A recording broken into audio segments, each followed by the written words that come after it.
I'm Rendan, and this is Spider-Man No Way Home. That you're going to see things in this movie that you've never, ever seen before. I'm talking about pumpkin bombs, sandstorms, the multiverse, which, okay, you might have seen them before, but I promise, not like this and not together. So it's playing with multiverse. That's pretty obvious from the trailers, from every promotional image of this film. And I was interested in this mainly because of nostalgia. Just like everybody. I will be completely honest, I wanted to like this movie because there are a lot of things in it that I have liked before. You know, I'm something of a scientist myself.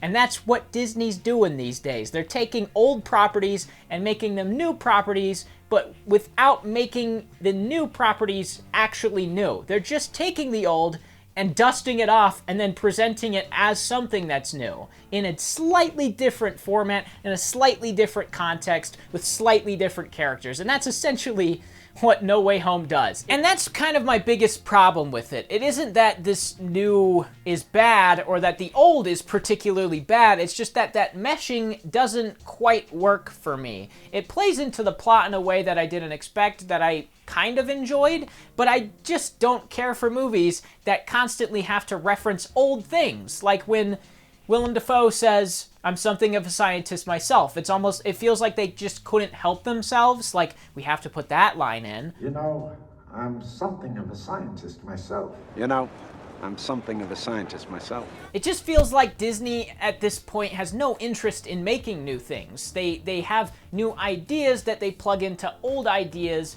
because it has a built-in audience. And that's clearly what this is. It's pandering to a pre-existing audience. And it just doesn't really work for me at all. I've only had 1 week where my life has felt normal. That was when you found out. Not to mention some just bizarre, not so great things, like the visual effects were shockingly not good for a Marvel movie, at least, especially a Marvel movie with this budget. Now, I understand that there's a lot of visual effects and that you have to pay all of these actors a lot of money, but the Lizard Man looks terrible, and the Sandman looks terrible. I also don't know why they couldn't have Sandman just be regular man. That's how they cut costs in Spider-Man 3. Just have him be regular man and occasionally be Sandman.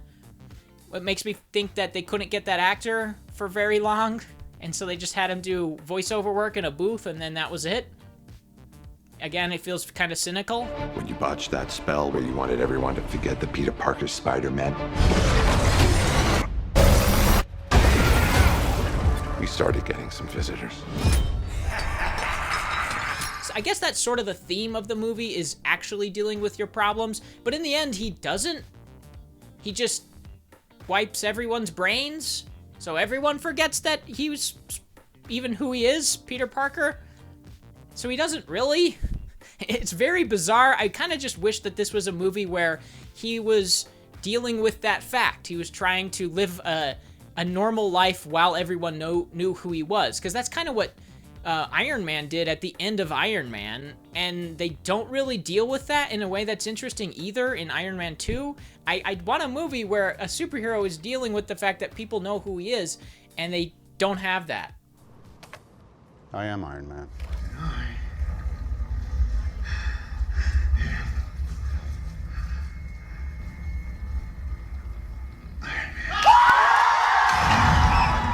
And it's just not that clever. It's not that interesting. It's not that compelling or engaging either. There's just not that much going on that I could connect with or was particularly interested in. They have MJ and Peter Parker have a romance that is very loosely developed. They don't really do a whole lot with it. She swings around with him. She says, we're gonna deal with this together like 5 times. And then she forgets he exists. It's fine. It's a fine movie. Like I said, it's not that interesting, and I kept waiting for things to happen that I liked, and it didn't really, but there isn't that much that I hated about it, other than how it feels. Like I said, it just feels cynical, and the visual effects are pretty bad, and I just didn't care. But other than that, which is a big hurdle, there are some likable aspects about it. It has some jokes that land that I laughed at. It has a couple of characters that come in later in the movie, namely Toby and Andrew, that have some fun, witty banter back and forth where they play on the fact that all three of them are Spider-Man, but all slightly different. And there's some fun stuff there, but there's also some embarrassing, like, it feels like improv that goes on forever, where Tobey Maguire's like, "You're amazing, Andrew. You're so cool." And he's like, "No, I'm not. No." And he's like, "No, you are. You're so cool." And he's like, "I just wish I would have fought an alien." And it goes on forever, and I just wished it would end, but it didn't for so long. There's some fun stuff with the villains as well. I think Jamie Foxx is awful in this, but there's a couple other ones that I like. Green Goblin, Willem Dafoe, is mostly kind of wasted, but he hams it up when he has the chance and has some fun fight sequences. There's some good pacing generally. It's pretty well paced. Structure solid. They say some lines that, all right, I went, hey, like, great power comes great responsibility, of course, because why wouldn't they? With great power comes great responsibility. She told me that with great power comes great responsibility. With great power